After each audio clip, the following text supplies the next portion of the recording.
Winning a Super Bowl is hard enough. Winning multiple? Well, that's supposed to be reserved for Hall of Famers. How many is that, my brother? How many is that? That's 3, Prime. 3? Yes, sir.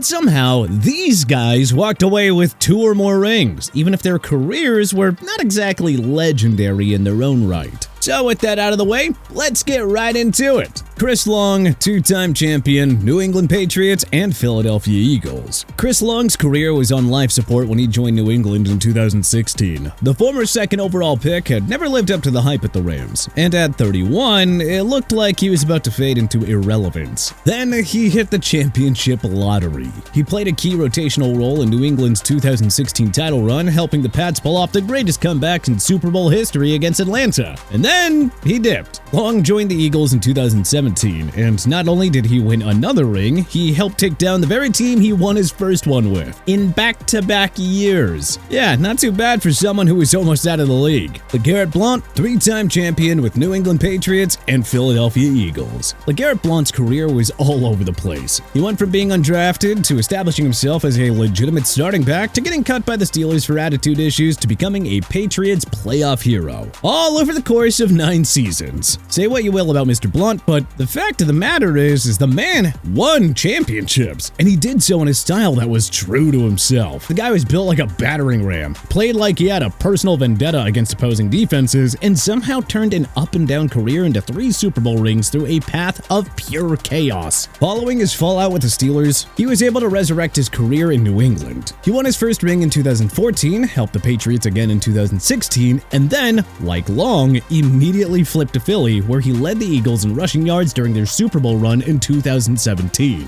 The win over the Pats helped secure his legacy and made him one of the 6 players to have consecutive Super Bowl titles for different franchises. Charlie Batch, 2-time champion with Pittsburgh Steelers. Charlie Batch wasn't a star. He wasn't a Pro Bowler. He wasn't even a guy that you would think twice about slotting into your franchise in Madden. But you know, that didn't stop him from managing to become a 2-time Super Bowl champion. Batch started his career as a failed franchise quarterback in Detroit. He was taken in the 2nd round out of Eastern Michigan, and he was supposed to be the guy in the Motor City before quickly becoming just another Lions draft bust. But in true NFL survivor fashion, he reinvented himself in Pittsburgh, though not as a starter, but instead as a backup that you could trust not to completely tank the game if called upon. From 2002 to 2012, Batch made just 9 total starts, going 6-3 in those games. But thanks to being in the right locker room at the right time, he picked up 2 rings in 2005 and 2008. The man had a front row seat to a dynasty without ever having to take the hits. The best part, when he actually did step in, he was shockingly decent, notching a couple of nice wins and playing steady football when Big Ben was sidelined. He may not be a legend in NFL history, but in Pittsburgh, he's the patron saint of backup quarterbacks, and 2-time Super Bowl champion nonetheless. Jimmy Garoppolo, 2-time champion with the New England Patriots. Jimmy Garoppolo is the ultimate right place, right time kind of guy. He's got 2 Super Bowl rings, all thanks to standing near Tom Brady. And he even managed to parlay the couple of starts that he did get to make into tens of millions of dollars. Drafted in the 2014 season as their heir apparent to Brady, Garoppolo spent his first 3 seasons as the most hyped backup in the NFL, thanks in large part to Bill Belichick's thinly veiled plan to replace Brady with him. But while the debate over Brady versus Jimmy G raged on and tensions rose, Garoppolo collected 2 rings in 2014 and 2016 without ever playing a single Super Bowl snap.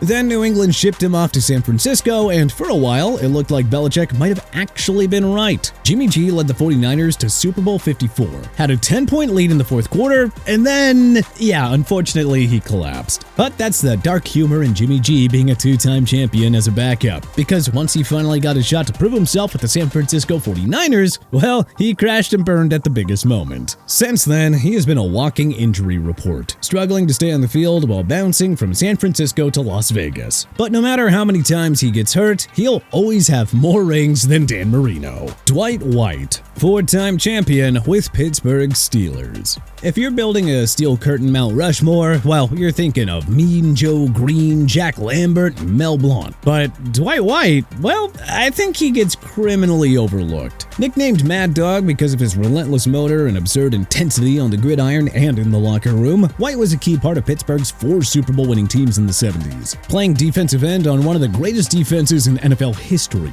His most memorable moment came in Super Bowl IX when he was hospitalized with pneumonia just days before the game, lost 18 pounds, and somehow still suited up to start. It wasn't just moral support either. He actually made a pivotal play in their Super Bowl matchup when he recorded an early safety that attributed for the team's only points during the half. Guess it shouldn't come as a surprise that the Steelers owner Dan Rooney called White one of the greatest players to ever wear a Steelers uniform. And he was named to the Steelers' all-time team in 1982 and again in 2007. Yet still, he has managed to fall out of the public spotlight and many NFL fans' memories in the time since. Lonnie Paxton, three-time champion with New England Patriots. Lonnie Paxton spent 12 years in the NFL, and for 9 of those years, he played for the Patriots, which means that he too benefited greatly from playing with Brady. Paxton was the Patriots' long snapper from 2000 to 2008, meaning that he was there for all 3 of New England's early dynasty days and won 3 rings with the Pats. While the long snapper position doesn't quite get the shine as some others, it's still 3 rings, and well, 3 rings is 3 rings. Even if everyone is surprised to hear you accomplish that. 3 rings, never a bad snap in a big moment, and a celebration for the ages. Not too bad for a guy whose job is only to be noticed when it goes wrong. Jeff Hostetler, 2-time champion with New York Giants. Jeff Hostetler might be the greatest emergency quarterback story ever told. For 7 years, Hostetler was the Giants' insurance policy, sitting behind Phil Simms with no real chance of seeing the field. Then, fate intervened. Simms went down in 1990, and Hostetler was suddenly thrust into action mid-season when Simms went down with an injury, leading New York through the playoffs and into Super Bowl 25. The result? A stunning upset over the Buffalo Bills and a championship for the ages. Hostetler played mistake-free football, made clutch throws, and cemented himself as one of the unlikeliest Super Bowl winning QBs in history.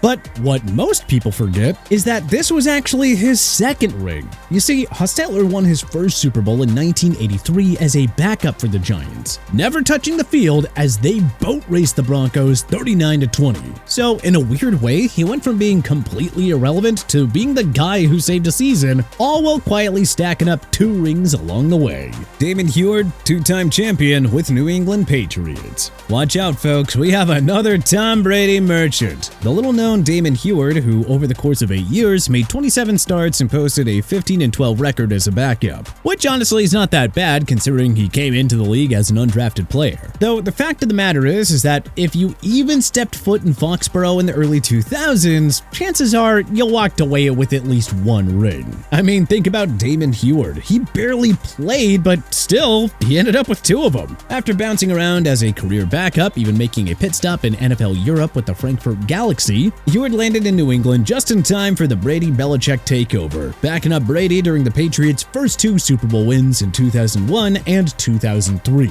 Sure, the man's job was essentially watching Tom Brady do, well, Tom Brady things, but when you're a 2-time champion, you're a 2-time champion, and no one can take that away from you. Mike Wilson, 4-time champion with San Francisco 49ers. The 1980s 49ers dynasty was built on Joe Montana, Jerry Rice, and Bill Walsh's genius. But they obviously were not the only guys on the roster. Enter Mike Wilson, who, sure, was just kinda there, but he was there for everything. So before you decide that I don't belong here, remember this.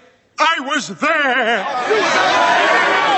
Wilson was a 9th-round pick who never even cracked 500 yards in a season. Yet, he was on the roster for all 4 of San Francisco's Super Bowl wins. His total contributions in those title games? 10 catches. Yeah, that's right, just 10 career Super Bowl catches. 4 rings. Sheesh, talk about efficiency. Dennis Dixon, 2-time champion with Pittsburgh Steelers and Baltimore Ravens. Dennis Dixon might have had one of the strangest NFL careers ever. A Heisman hopeful at Oregon, Dixon tore his ACL in his senior year, causing his draft stock to plummet. He was ultimately taken in the 5th round by the Steelers in 2008, where he spent his entire NFL career as a backup. While the net of his career wasn't exactly what he desired, the result was still total 2 Super Bowl rings in 2008 and 2012 for 2 different teams. Dixon played just 4 games and attempted only 59 passes in the NFL. He never even played in a playoff game, and yet he still somehow walked away with more championships than Dan Marino. But hey, which NFL player were you most surprised to see won 2+ rings? Who did you already know here? Was there anyone notable that we may have missed? Let us know in the comments section below. If you liked this video and learned a thing or two, then clicking the like button helps us out a ton.